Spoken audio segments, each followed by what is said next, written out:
Hello, welcome to another post-commentary video for Space Marine 2. And what you're seeing here right in the beginning is me switching off of the Assault with the Heroic Power Fist. I had seen a tip to use the Heroic Power Fist and just constantly use the fencing parry window to block the gaunts and, keep your armor up the entire time. I was unable to make that successful with this weekly stratagem. The amount of gaunts that were coming, the parry window was great, but my timing was off. I was going to parry because I saw one attacking, but I was getting hit by three other ones on the side, and I just wasn't keeping up enough armor. So I tried to go with my old tried and true here, Bulwark. Since maintaining armor was my biggest problem, I thought about using the banner. And another thing is being chipped to death by I don't know if it's Ormagons or Termagants, the ones with the little bio blaster there, but I was thinking I could use the shield to regenerate my banner, and maybe that would change my luck when it came to these hard mode missions.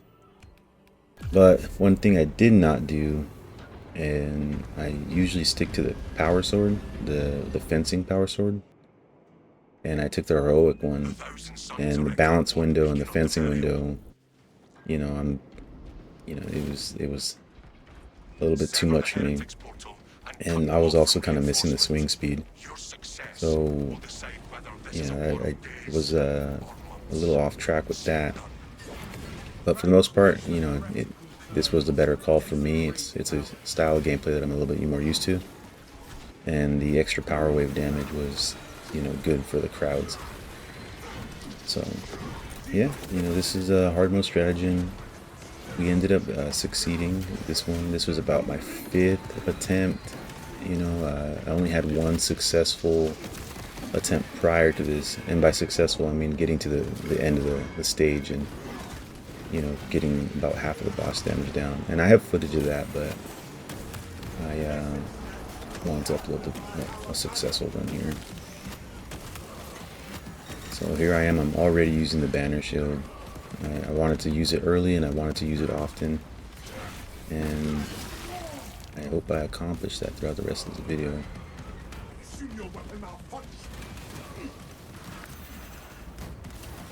Oh, look at all that damage I took. Now that's my fault right there. I should have been paying attention to the fact that the enemy wave was coming in with the little chaos thundercloud that happens. That when they spawn in like that, chaos, or I guess the Tyranids in this level, you take damage for being in that cloud. So usually it's a smarter move to kind of step back and throw a grenade into it when you can tell it's about time that they'll materialize. I'm gonna go pick up my teammate here. Now I don't, if you probably didn't see because I cut the footage out, but he is like a level 4 tech marine, so he's pretty fresh when it comes to skills.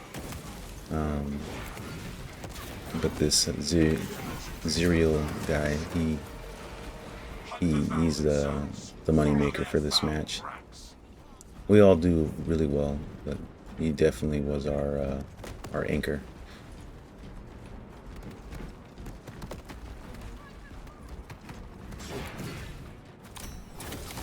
Huge Titan in the background to the right.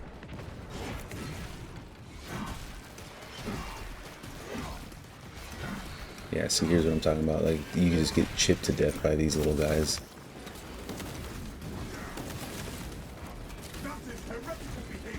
So my shields are already gone. Here I am. I took a back angle, and I used them to replenish the banner a little bit more, and then popped it to get my shield back up. So that's already 2 banners, and we haven't even got past the opening section of the stage.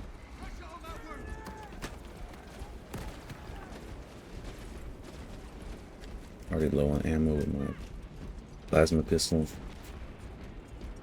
Now I took that. I figured because I thought I had the fencing power sword, and I know the the plasma pistol has a little bit more gun strike damage than the regular bolt pistol. And I don't know what's more damage, the heavy bolt pistol or the plasma pistol, but you know, that was the idea behind taking the plasma pistol along with this power sword. And it's on theme for Dark Angels, which, you know, I like that little bit of immersion when it comes to playing these games. Now, that being said, I ended up taking the chainsword because I thought, you know, I wasn't thinking, you know, I wasn't paying attention actually on my screen. I thought I had the fencing chainsword as well, and so I thought, okay, I'll just take the fencing chainsword to get that fencing parry window out on the field. And I'm oblivious at this point. I have no clue that I have the wrong chainsword. And so here I am going through the stage. Alright, the swing speed's faster. Okay, I thought I had the right one. Because I believe the fencing chainsword is like a 9+ speed as well.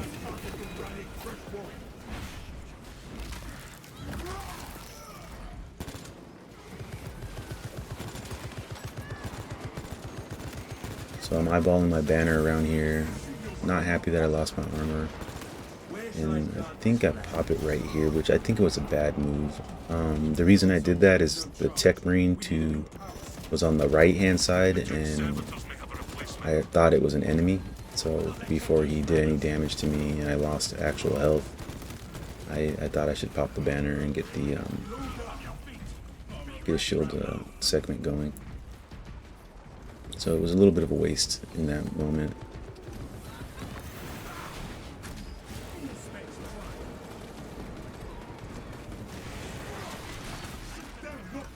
Now, if you don't know, the build that Zerial got's going on here with the Pyre Blaster. I was going to call him the Infernus rifle, but no, the Pyre Blaster. That was actually really good, a good choice of things to pick. Now, I was scared right here. You know, I had no health, no armor, and you know, I just held up that shield because I figured, okay, you know, either, you know, I'm gonna get an armor segment back first, or the banner will pop up if that Ravager was still not Ravager, the warrior with the little shotgun weapon is still firing at me. I would get my banner back, and that'd probably be my only chance to stay alive in that moment. But luckily the guardsman distracted the enemies, and I was able to pick up the guy, even with that little bit of health.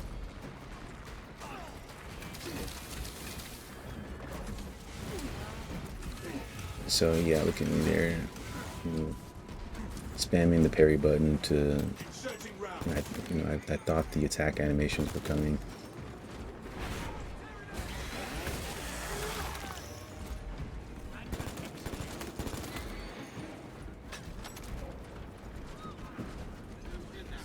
Yeah, and so I know I'm using the regular bolt pistol here, but it actually became a little bit beneficial to me when it came to the gaunts, because I was able to spam into the crowd a little bit more. And the way this weapon is, that little 3-round burst, usually one of those things hits the head when you're shooting at them head on. So I thought it was the heavy bolt rifle that was along with this chainsword, but you know, I got to retool my loadouts and, you know, kind of keep track of what's going on.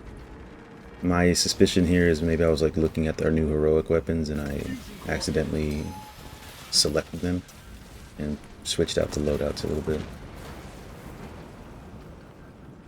But yeah, I'm at my last little leg of health. You know, armor to me is so important.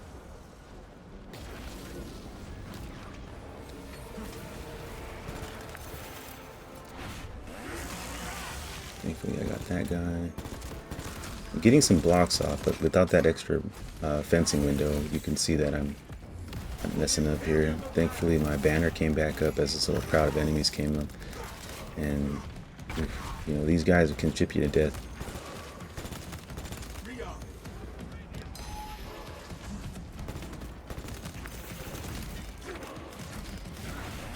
I think my banner did the damage to him there. Now, I don't know how Zerial got all of his health back, but it's pretty damn cool that he did. You know, even though he's on that mortal wound, you know, having that health bar was a little bit of a safety blanket for me. I have restored power to the console. Glory to the Omnissiah. Input request. So yeah, back to that power blaster idea. Apparently that was the move for this weekly stratagem, was the power blaster on the tactical as well as the heavy. It just really deals with the crowds really well. And I'm assuming with the tactical, there was a better there was a way to like stack the damage.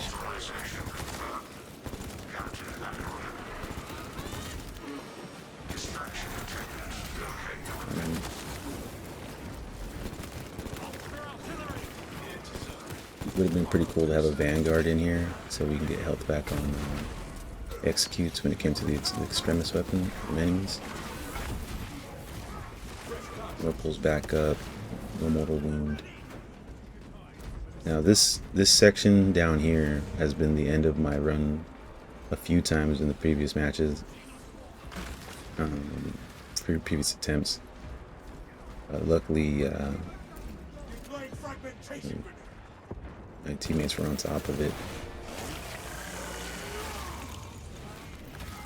Also, since we just got those extremis enemies up top, I don't think they spawned down here, and that was also pretty good, you know, series of events that lined up, because with all these gaunts down here and, you know, maybe two, you know, Ravener or Nernthrope or Zoanthrope or anything like that, I think that's how this area gets a little overwhelming.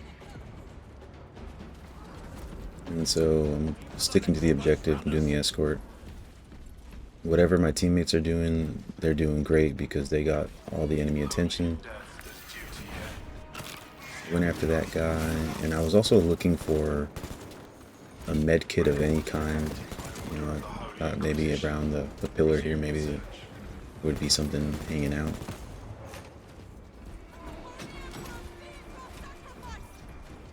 That was a new one.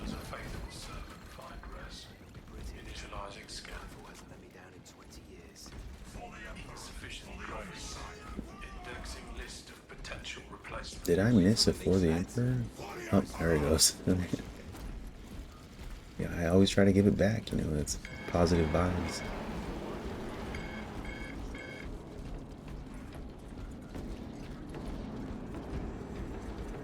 So, the rest of the stage is pretty good. It goes pretty well.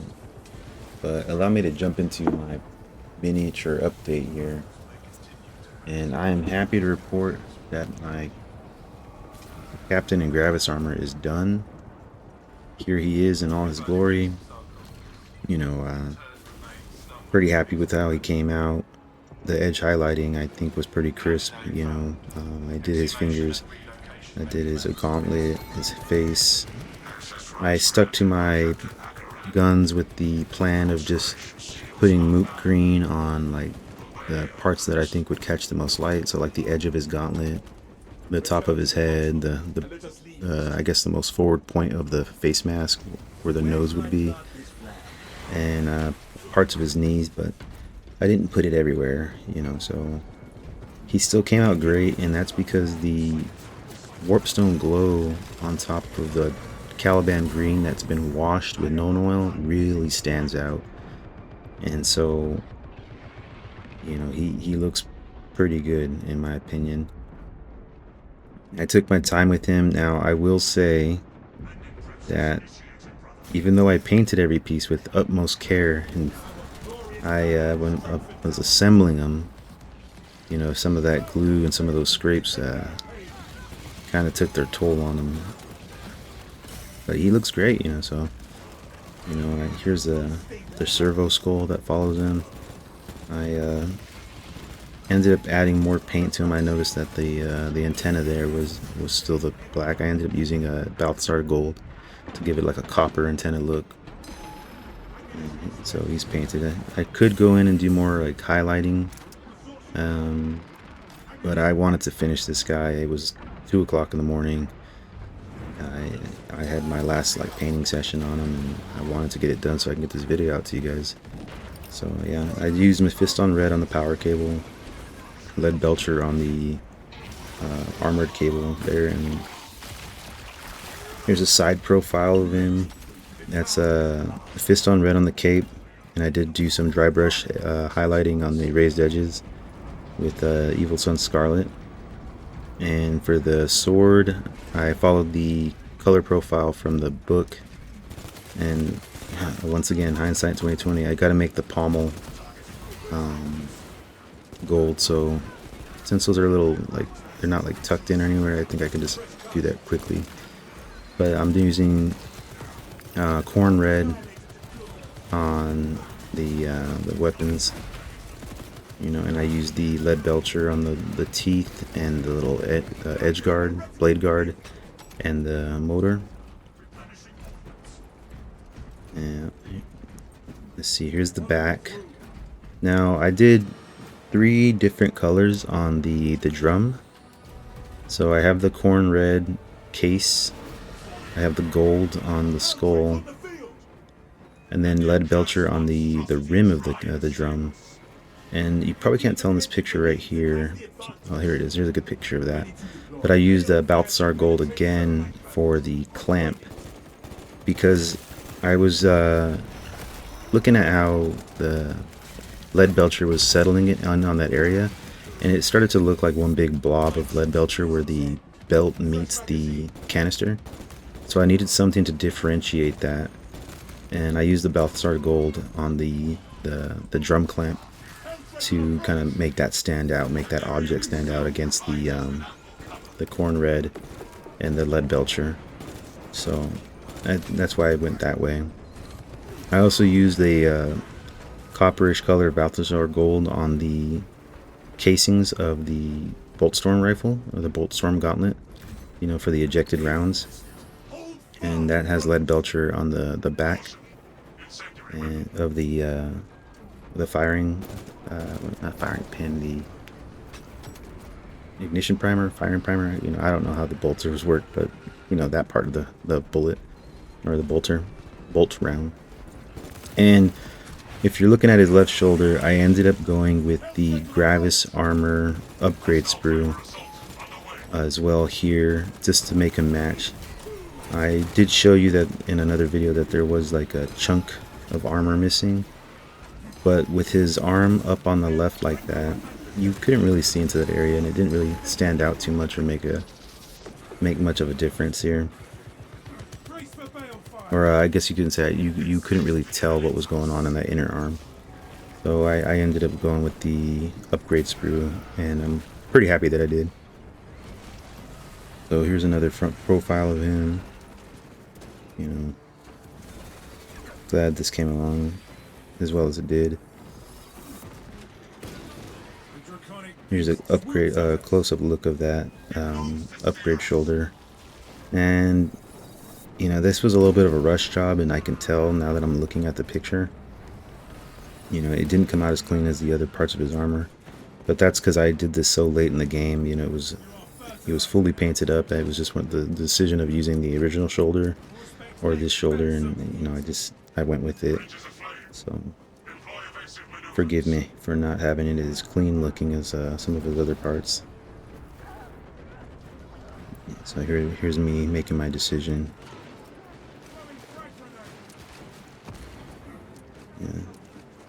Yeah, the old one looks pretty smooth, and I gotta admit, you know, it looks clean, but I wanted the Dark Angels symbol on them. Yeah, so here was when I was getting them all ready to go, put together, and you know, so yeah, I hope you guys like him. Here's another little front shot of him, you know, to finish off the video, or I mean a close-up shot of him. And you can see those moot green highlights a little bit more against those warpstone glow highlights, and those decision-making areas where I did that. And oh yeah, so if you're ever putting this guy together, you know, I painted his head separately on his own little stand, and when I put the armor together, you know, you should follow the instructions, because the instructions show you that before you clamp the front half and the back half together, you have to have the head inside there. And the reason is that if you try to stick this face in, at least this version of the helmet, into the Gravis armor, I guess like a helmet area, you know, the enclosed space, it can get stuck. It doesn't fit. So it took some finagling, and I ended up having to repaint some of the edges there because it was scraping off paint. But I got it in there, and it's not even glued in. It is pressure fit into there right there. So it's probably supposed to be recessed back more. But I couldn't get it in any more farther back, and I didn't want to start breaking things, especially since I was this far in the game. So yeah, just a little word to the wise: if you ever put one of these guys together, you know, just bite the bullet instead of, you know, paint the head in place, because if not, then I don't know if you're going to be able to get the head in when the armor shell comes together. But yeah, hope you enjoyed his look. You know, he's done. My combat patrol is fully painted, so you know, it's on to the next one, and this is the next one. So my wife made a little bit of a veto. We went into the Warhammer store for the mini of the month, and I got my order in for my Deathwing Knights, so that those guys are coming. So my first Terminators are coming, and you know, it's going to be the Dark Angels Deathwing Knights. I really enjoyed that paint scheme, so you know, I'm going to be able to get another crack at it. But I was picking up some books just because I like books. It was the Maelstrom books, and I don't plan on painting, you know, the Red Corsairs or any of those armies that are coming out. But I do like those rule books, and I do like those little bits of lore snippets here and there that are hidden there. But the wife vetoed that purchase and wanted this guy off the shelf, and she wants to see me take a crack at a Dreadnought. And that's because she also likes the Dreadnought from Warhammer Space Marine 2. You know, she really, we did the campaign together, and that she was getting into Warhammer around that time.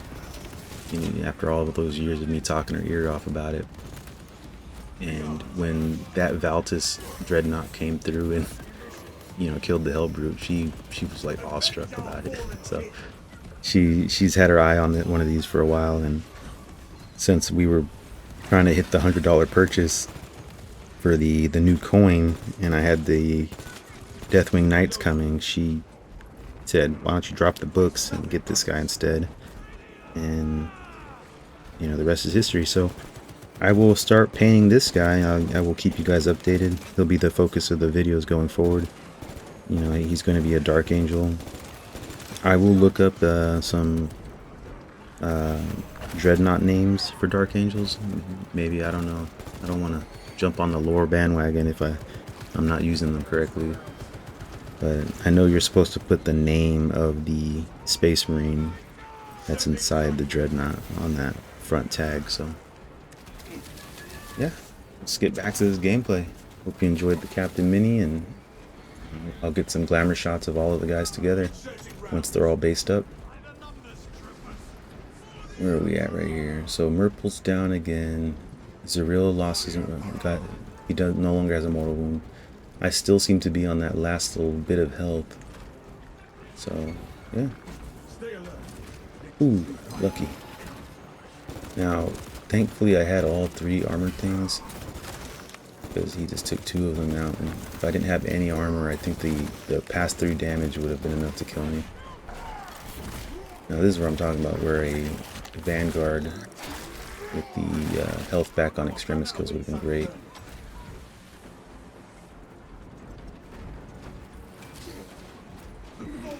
Now, I didn't want to go off ahead. I figured Zeril was fighting here for a reason, or maybe he had some kind of plan, I don't know. So I put my banner down, and you know, I was just holding out right here. But I won't lie, I was worried. You know, there was a lot of little guys. It was a very small space. And if you haven't seen lately, especially with my failed attempts, you know, I was getting chipped to death by these little guys. And on top of that, look at that. You know, I caught a stray hit from the we caught the zone throat. I threw that grenade at Zuriel because I figured I was going down here, and I thought maybe I can get that crowd of enemies off of him. And also, I didn't want to throw it at my feet because that would have worked against me. And luckily, I did get one of those parries off on 2 or 3 of these guys, and it gave me like those 2 armor segments. So I stayed alive in this corner, holding out, and I'm extremely grateful I didn't go down there.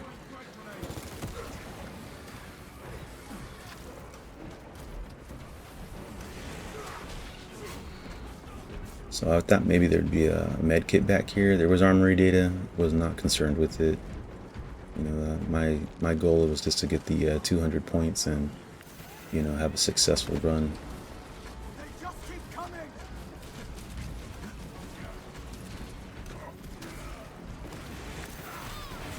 Yeah, I got to put some more leveling up with the Tech Marine though, because I see these servo guns or these turrets out in, you know, in a game mode like this with all these extra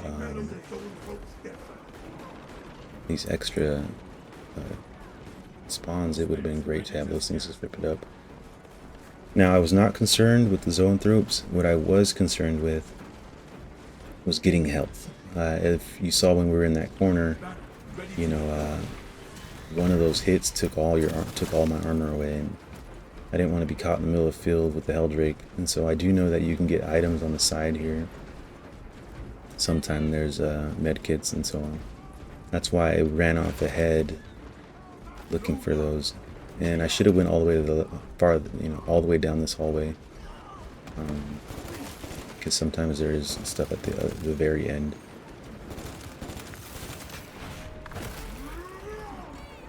So the teammates, I think they killed the zone throat already. And my attitude is just pushing forward into, you know, because I don't want to get caught out here with another massive enemy wave. Now I took those. It was a little bit of a greedy move, but you know, my plan was going into the boss fight with as much health as possible. So the way he's burning these guys, they go almost instantly into execute status. So my idea was that when the shield starts coming down, I'll pop the stims. Hopefully he would burn them and put them to execute status, and then I would, you know, spam the E button and grab the execute and get a full health bar by the time this wall came down.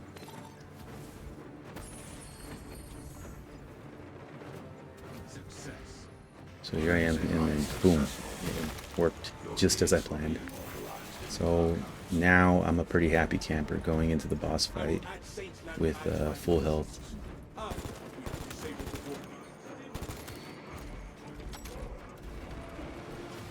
Now, remember I was talking about the parry window. This is when I realized I had the wrong chainsword. And so I was thinking of going back to the power sword, but I was like telling myself, well, if it ain't broke, don't fix it. You got this far on this weapon set. Don't switch it up right now. So that's why I stuck with the chainsword, the heroic chainsword, and heroic bolt pistol.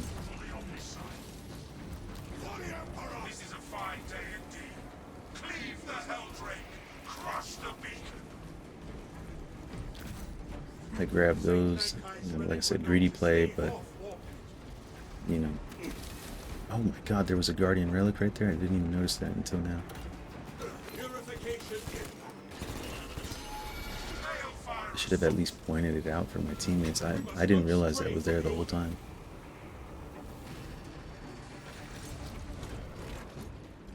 So the keys is one of them. Interact with that. Infinity symbol and like the half gear.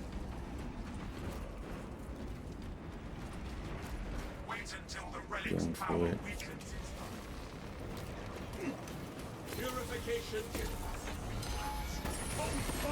Yeah, so this was good, you know, that I'm glad we had a tactical. As you can see, he's putting the scan on it and he's taking that extra damage, because that was actually the pain point of the last run that I did that got this far, and we just were not damaging that bot. We were firing at him, all three of us, just weren't pumping out enough damage, so we were getting too many cycles.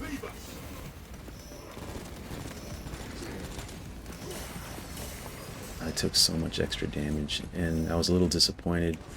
I lost, you know, I got, what do you call it, staggered into all that extra damage, and I wasn't able to get the execute on that guy, so I pretty much lost an entire health bar because of that.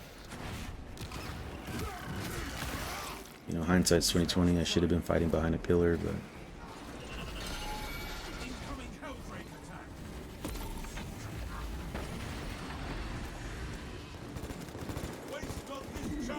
another scan on him. Good damage coming out. I wonder how those true solo guys are doing against this guy.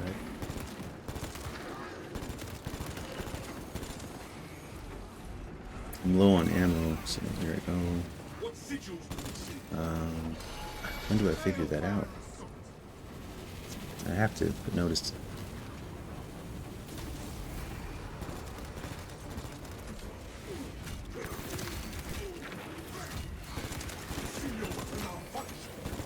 I was getting a little nervous about losing that contested health there. Luckily I got to get like gun damage up to bring the contested health up. Yeah, look at me. What a dumbass. I did not notice that I had no ammo going into this section of the map here. Focused on the symbols, activating the symbols. No armor. Whip guy, two whip guys. Pop my banner. I'm like desperate for an execute, you know, to get my contested health back. Got one half health, and then same bad feeling of like I was greedy with those restorative stims, and I felt like I didn't make the health bar count, and I lost huge chunks of it all at once. So hammer's one of them. Took the armor boost. I had one armor segment.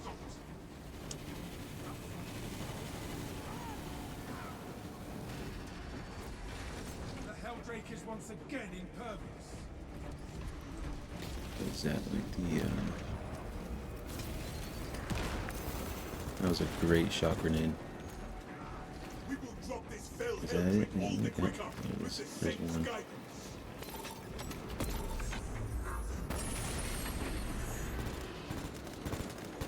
Big damage. I feel like we did more damage here than we did in the other attempts, but yeah, you know, finally after about 2.5 days, about 5 or 6 attempts across the days,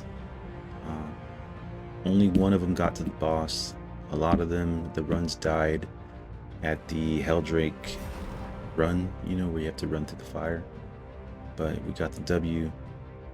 I shout out to the Zerial guy here, Merple.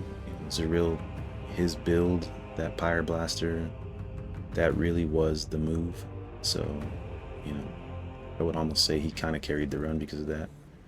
And before I left the match, I wanted to kind of give him that, you know, respect. Let him know, like, hey, you know, I know that you know that I know you carried the map. So, yeah.